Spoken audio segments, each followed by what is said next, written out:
औज़ुबिल्लाहि मिनश्शैतानिर्रजीम बिस्मिल्लाहिर्रहमानिर्रहीम अस्सलाम वालेकुम। बच्चों, मैं उम्मीद कर रहा हूँ कि आप सब खैरियत से हैं और आप सबको वेलकम एक मरतबा फिर second year biology MCQs discussion class में। स्टूडेंट्स, हम चैप्टर 1 से लेकर चैप्टर 8 तक कंप्लीट कर चुके हैं। वो बच्चे जो फॉलो कर रहे थे, एक चैप्टर में अगर हम मिनिमम 10 एमसीक्यूज भी हिसाब लगाते हैं तो इस वक्त आप लोगों के 80 एमसीक्यूज की प्रिपरेशन हो गई है। साथ में आपको ये भी मालूम है कि हमने हर एमसीक्यू में ये भी पढ़ा कि और किस तरह पूछा जा सकता है और हर ऑप्शन को डिस्कस किया। तो अगर हर सवाल में हमारे पास 4 ऑप्शन थे तो हमने 80 का मतलब है 320 एमसीक्यूज की प्रिपरेशन कर ली। यानी इस सीरीज के बाद आप प्रिपेयर हो जाएंगे अपने एमसीक्यूज बेस्ड पेपर को अटेम्प्ट करने के लिए। आइए चैप्टर 9 की तरफ बढ़ते हैं और हमारे पास पहला सवाल है, the enzyme used to seal the DNA is. अब बेटा पेज नंबर 207 की तरफ अगर मैं आपको लेकर जाऊं तो यहाँ पर आपको एक टॉपिक मिलता है जिसमें आपके पास हेडिंग है डीएनए लाइगेज एंजाइम की, और इसमें साफ लफ्जों में लिखा हुआ है डीएनए लाइगेज इज अ की enzyme that seal the restriction fragments.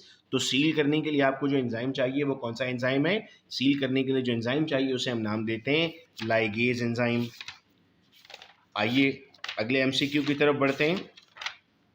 Next MCQ है the enzyme that applies scissors in recombinant technology. इधर पूछ रहा है कि आपको वो एंजाइम बताएं जो ज्वाइन कर रहा था, कंबाइन कर रहा था। यहाँ पर पूछ रहा है जो सिजर के तौर पे काम करेगा।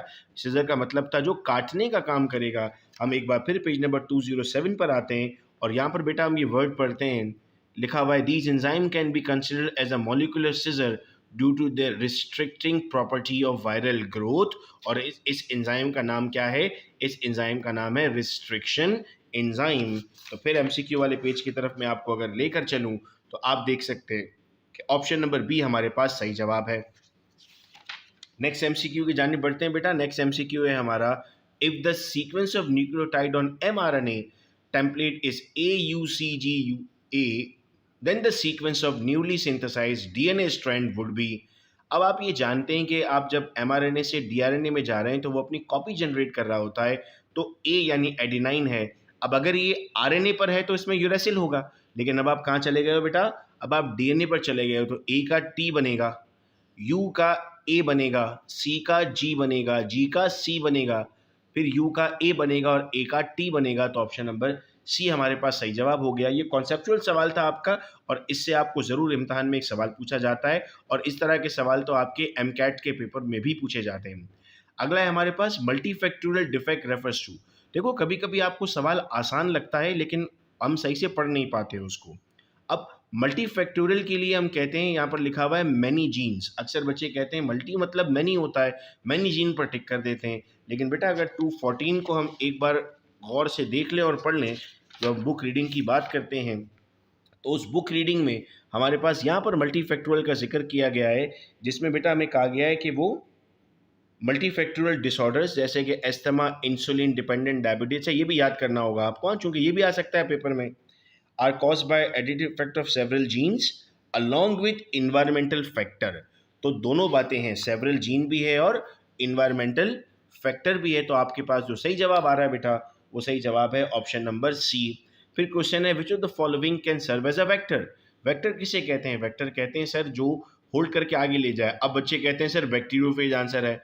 नहीं बेटा, पेज नंबर 207 पर जाकर हमें एक बार अगर इस लाइन को रीड करने का मौका मिले तो इस लाइन में हम देखिए क्या पढ़ते हैं। इस लाइन में हम पढ़ते हैं the two most popular type of vectors use in this technology are bacterial plasmids and bacteriophage. देख लो बुक रीड करने से कितने कॉन्सेप्ट आपके क्लियर होंगे और इन एमसीक्यूज को सॉल्व करके हमें कितनी नई चीज़ें समझ में आ रही हैं। बाजार देखने में ये बहुत आसान लग रहे होते हैं हमें, लेकिन ये निहायत ही कॉम्प्लिकेटेड एमसीक्यूज हमारे पास मौजूद है। अगला सवाल है बेटा हमारे पास, the non coding sequence of gene are. Page number 210 पर बेटा इसका आंसर है इंटरॉन, इसका सही जवाब है। अगर मैं 210 पर आपको बुक की लाइन रीड कराता हूँ तो देखें यहाँ लिखा हुआ है because is often contain long non coding region that is intron. तो आपका सही जवाब क्या बन गया इसमें नॉन कोडिंग का? Sir intron is the right answer. इसके बाद बेटा नेक्स्ट सवाल पे बढ़ते हैं, in synthesis synthesising DNA strand from RNA the enzyme involved. Sir DNA से आरएनए बनना है तो वैसे हमें क्या करना होता है? रिवर्जन करनी होती है। तो एंजाइम का नाम है रिवर्स ट्रांसक्रिप्टेज। लेकिन हम इसको बुक में भी एक नज़र देख लेते हैं कि हमने इसको कहाँ से रीड कर लिया, पेज नंबर 211 पर अगर हम बेटा लेकर आते हैं तो यहाँ पर हमारे पास लिखा हुआ है the synthesis of cDNA on mRNA template is reverse transcription being catalyzed by an enzyme reverse transcriptase। तो आंसर क्या बन गया इसका, रिवर्स ट्रांसक्रिप्टेज बन गया। लास्ट क्वेश्चन है बेटा हमारे पास the appropriate number of human genes. तो कुछ लोग कहते हैं ना नंबर्स याद नहीं करने, ईयर्स याद नहीं करने, देख लो बेटा बुक के एंड पर सवाल है तो ये, और मैंने अक्सर 10 ईयर्स में देखा है ऐसा कि जो बुक के बैक पर आपके क्वेश्चन दिए होते हैं ये सवाल ज़रूर पूछे जाते हैं पेपर में, तभी हम इसको सॉल्व कर रहे हैं।